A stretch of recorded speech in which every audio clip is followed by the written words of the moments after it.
Everyone good morning. তো আজকে সকাল সকাল বেরিয়েছি হাঁটতে। তো মাসিরা এসছে, ওই জন্য মাসির সবাইকে নিয়ে আমি আর বোন মিলে বেরিয়েছি হাঁটতে। আর আমাদের এখানে ঠান্ডা পড়ে গেছে, সকালবেলা খুব ঠান্ডা লাগছে। আর ওরা হচ্ছে সামনের দিকে আছে, সব ছবি টবি চলছে, তারা তোমাদেরকে দেখাচ্ছি। এই যে এখানে ওনারা দাঁড়িয়ে আছেন, দাঁড়িয়ে গল্প করছে, ছবি তুলছে। আর এটা হচ্ছে আমাদের বাড়ির সামনাসামনি, এখানে এসছি আমরা ঘুরতে, আমাদের বাড়ির সামনেই। সকালে হাঁটতে হাঁটতে আমরা বেরিয়েছি। তো আমার বাড়ির সামনে, এখানে হচ্ছে বাড়ির সামনে না, একটুখানি যেতে হয়, শ্মশানকালী মন্দির আছে। তো ওরা বললে এখান থেকে একটু ঘুরে আসি, তো এখানে এসছি আমরা। এই যে মন্দিরটা, এই যে এটা হচ্ছে শ্মশানকালী মন্দির।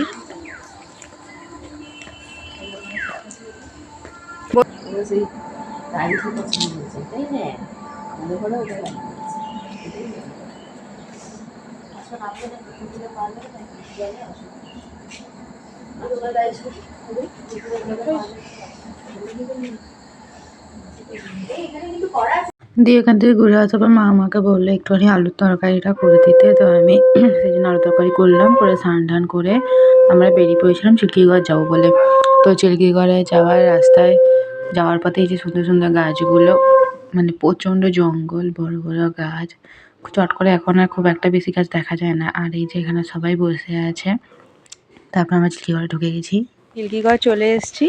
তো এক্ষুনি নামলাম, দিয়ে এখন ভেতরে যাব। ভেতরে যাওয়ার সময় তোমাদেরকে দেখাবো।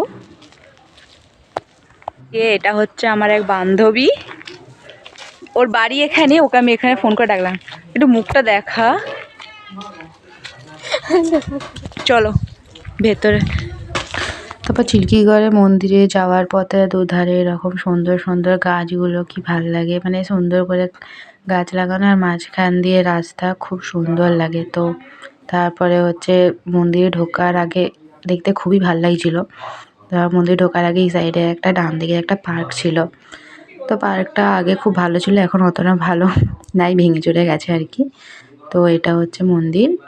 দিয়ে মন্দিরে আমরা পরে উঠেছিলাম, তার আগে আমরা চলে গেছিলাম হচ্ছে নদীর দিকে। তো আমাদের যেহেতু পুজো দেওয়ার ছিল না, তো ওই জন্য আমরা তা চলো নদীর দিক থেকে ঘুরে আসি। আমি প্রথমে ভেবেছিলাম পুজো দেবো, কিন্তু এরা কেউ পুজো দেবে না, আমি আমার জন্য বেকার দাঁড়িয়ে থাকবে, আর আমাদের বেশিক্ষণে থাকার প্ল্যান ছিল না। তো তাড়াতাড়ি করেই চলে আসার কথা ছিল, কারণ সবাইয়ের শরীরটা খুব একটা ভালো ছিল না। দিয়ে এটা হচ্ছে ডুলুং নদী, নামকরা নদী এটা, বর্ষাকালে জল অনেক হয়ে যায়। নদীর দিকে ঘোরা হয়ে গেছে, এবার আমরা বাড়ি যাব। তার আগে আমরা এখানে মন্দিরে উঠবো, উঠে করে ঠাকুরকে প্রণাম করে তারপর আমরা হচ্ছে বাড়ি যাব। চলো মন্দিরের সামনে গিয়ে তোমাদেরকে ভিডিও করছি। নদী থেকে উঠে আমরা বাড়ি যাওয়ার আগে মন্দিরে ঢুকেছিলাম। চলে এসেছি, এই যে মন্দিরের সামনে থেকে, মন্দিরের ভেতরে যে ঢুকবো, ফোন এলাও নেই। তা আমি জানতাম না, তো ফুল করে আমি ভিডিও চালু করেছিলাম। তো আমাকে পিছন থেকে একজন এসে বললো যে এলাও নাই, দিয়ে দেবো, কতগুলো ছবি তুলেছিলাম।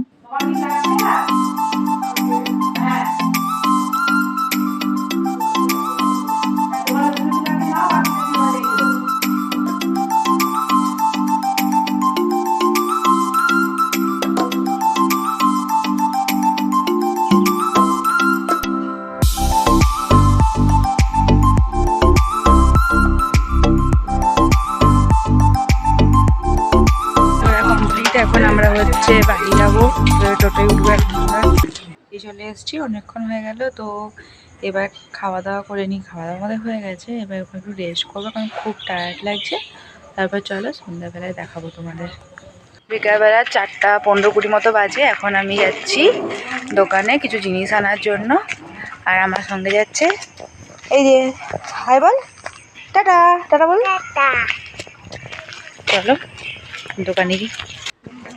এই যে আমি দোকানে চলে এসেছি। এরকম কিছু না, টুকটাক রাত্রিবেলায় লুচি পায়ে খাবে, তো ওর জন্য ডিম, লুচি আর এইগুলোই কিছু নিতে এসেছিলাম। তো ওর সঙ্গে আমার দিদির ছেলে এসেছিলো, এখানে আমি এসেছিলাম। ওই জিনিসপত্রটা নিয়ে আমি ঘরে চলে গেছিলাম। ঘরে সেরকম করিনি, একটুখানি পরে করেছিলাম। দেখলাম এরা এসে সব শুয়ে আছে, একজন ঘুমাচ্ছে। 5:30টার মতো বাজে। তো মাসিরা চলে যাচ্ছে, ওরা শুক্রবার এসেছিলো। তো এখন আমি যাবো ওদেরকে ছাড়তে। ওরা হচ্ছে ওদের স্টিলে যাওয়ার কথা ছিল, কিন্তু ওরা বাবার সাথে এখনই চলে যাচ্ছে। তো চলো স্টেশনে গিয়ে দেখা হচ্ছে। আমাদের টোটো চলে এসছে, এখন আমরা স্টেশন যাচ্ছি। বাবা চলে গেছে আগে সাইকেল নিয়ে, আমি এদের সাথে যাচ্ছি। আর আমাদের স্টেশন যাওয়ার আগে বিশ্ববিখ্যাত রেলগেট, এটা আমরা কোনো দিনই খোলা পাই না, সব সময় বন্ধ থাকে, যার জন্য খুব বিরক্তিকর লাগে। তারপর আমরা স্টেশনে চলে এসেছিলাম, দিয়ে সিঁড়ি দিয়ে উঠছিলাম। ট্রেনটা দেবে হচ্ছে আমাদের 3 নম্বরে। আমি ঠিক যাবো না, মাসিদেরকে আমি ছাড়তে এসেছিলাম, তো বললাম যে এতদিন মানে খুব মিস করছি সবাইকে, ওর জন্য বললাম চলো ছেড়ে দিয়ে আসি, খুব মিস করবো তোমাদের। স্টেশনে চলে এসেছি, বসে আছি, ট্রেন এখন একটু লেট আছে, আসবে এক্ষুনি চলে আসবে, ওই জন্য এখানে বসে আছে। আর এরা এখানে বসেছিল। আর এটা হচ্ছে আমাদের ঝাড়গ্রামের স্টেশন। আমাদের এখানে খুব ঠান্ডা পড়েছে। তারপর ট্রেন চলে এসেছিলো ওদের, অনেকটাই লেট ছিল ট্রেন, তাও প্রায় 1 ঘন্টার মতো লেট ছিল। আর ওরা সেভাবে জামা কাপড় আনেনি বলে খুব ঠান্ডাও লাগছিল ওদের, এখানে খুব ঠান্ডা পড়েছে। তারপর ট্রেনটা ছেড়ে দিল, বেশিক্ষণ দাঁড়ায়নি, একটুখানি লাইন ক্লিয়ার ছিল, আমরা দাঁড়িয়েছিল। আর এটা হচ্ছে ওদের ট্রেনে ওঠার আগে লাস্ট ছবি। এখানেই এন্ড করছি, বাই বাই, আবার দেখা হবে নেক্সট ভিডিওতে।